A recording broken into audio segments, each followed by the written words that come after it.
Lecture de la première lettre de saint Paul apôtre aux Corinthiens. Frères, prenons une comparaison. Le corps ne fait qu'un. Il a pourtant plusieurs membres. Et tous les membres, malgré leur nombre, ne forment qu'un seul corps. Il en est ainsi pour le Christ. C'est dans un unique esprit, en effet, que nous tous, juifs ou païens, esclaves ou hommes libres, nous avons été baptisés pour former un seul corps. Tous, nous avons été désaltérés par un unique esprit. Le corps humain se compose non pas d'un seul, mais de plusieurs membres. Or, vous êtes corps du Christ, et, chacun pour votre part, vous êtes membres de ce corps. Parmi ceux que Dieu a placés ainsi dans l'Église, il y a premièrement des apôtres, deuxièmement des prophètes, troisièmement ceux qui ont en charge d'enseigner.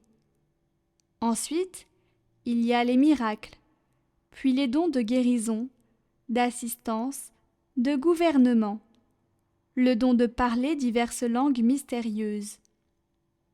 Tout le monde, évidemment, n'est pas apôtre.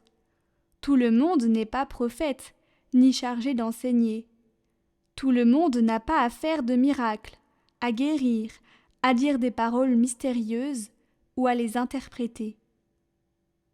Recherchez donc avec ardeur les dons les plus grands.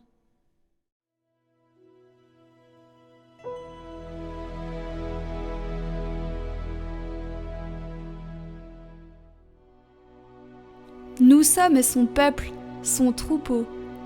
Acclamez le Seigneur terre entière, servez le Seigneur dans l'allégresse.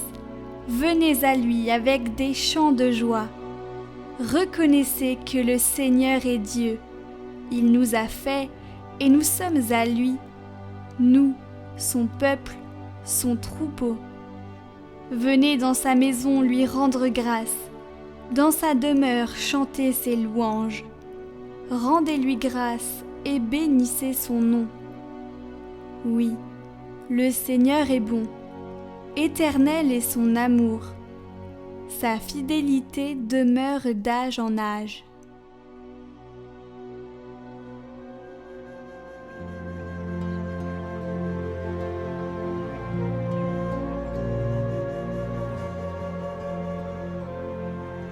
Évangile de Jésus-Christ selon saint Luc. En ce temps-là, Jésus se rendit dans une ville appelée Naïm. Ses disciples faisaient route avec lui ainsi qu'une grande foule. Il arriva près de la porte de la ville au moment où l'on emportait un mort pour l'enterrer. C'était un fils unique et sa mère était veuve. Une foule importante de la ville accompagnait cette femme. Voyant celle-ci, le Seigneur fut saisi de compassion pour elle et lui dit « Ne pleure pas ». Il s'approcha et toucha le cercueil. Les porteurs s'arrêtèrent, et Jésus dit « Jeune homme, je te l'ordonne, lève-toi ». Alors le mort se redressa et se mit à parler, et Jésus le rendit à sa mère. La crainte s'empara de tous, et ils rendaient gloire à Dieu en disant « Un grand prophète s'est levé parmi nous, et Dieu a visité son peuple. » Et cette parole sur Jésus se répandit dans la Judée entière et dans toute la région.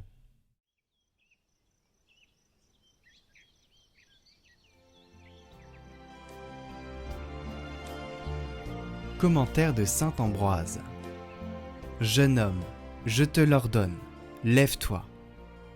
Même si les symptômes de la mort ont enlevé tout espoir de vie, même si les corps des défunts gisent près du tombeau, cependant, à la voix de Dieu, les cadavres déjà prêts à se décomposer se relèvent, retrouvent la parole. Le fils est rendu à sa mère, il est rappelé du tombeau, il en est arraché. Quel est ce tombeau? Le tien? Tes mauvaises habitudes, ton manque de foi. C'est ce tombeau que le Christ te délivre. De ce tombeau que tu ressusciteras si tu écoutes la parole de Dieu. Même si ton péché est si grave que tu ne peux le laver toi-même par les larmes de ton repentir, L'Église, ta mère, pleurera pour toi.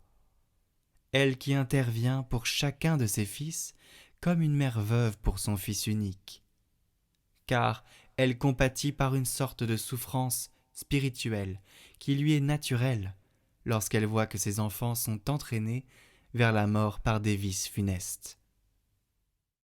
Qu'elle pleure donc, cette pieuse mère, que la foule l'accompagne, que non seulement une foule, mais une foule considérable compatisse à cette tendre mère.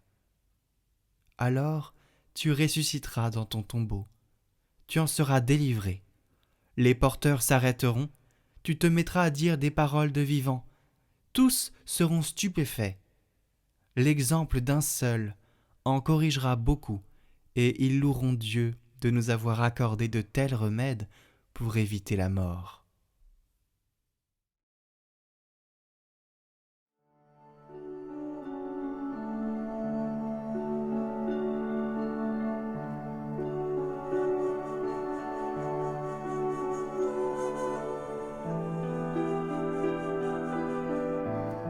Au nom du Père, du Fils et du Saint-Esprit. Amen. Prière de Saint Jean Chrysostome sur la bonté de Dieu.